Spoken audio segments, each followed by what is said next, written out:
kuniua mimi wewe? Wewe kuna nini? Twende huko tumefumaniana. Hebu kelele wewe. Baba.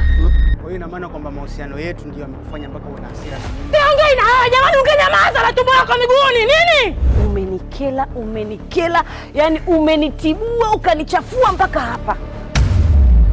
Kila sio kujua wewe nani. Madhaifu yako, machafu yako yote tunayajua. Sasa wewe wote kaufika. Mimi nakula nini wenzangu? Na wewe.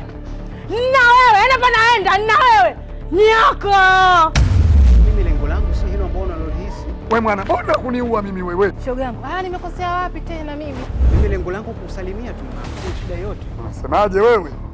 Sasa wao ugali umekula, mimi nitakula nini? Mzee wangu anahitaji niwe mapema. Na mimi muda ni bado kabisa. Toka bwana, fanya msafara.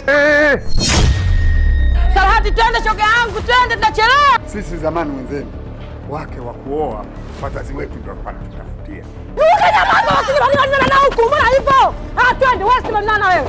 Wewe hapo uko upande gani? Uko upande wangu au upande wa Salhati? Hata hivyo wewe mwanangu, umri umefika sasa, unatakiwa lazima uoe, uwe na mzio. Salhati jamani. Eti wewe ndo shoga yangu, wewe ndo pambe yangu, wewe ndo kila kitu. Haya, huo shoga nimeanza lini na yule? Kuna watu wanakuja maishani kama zawadi.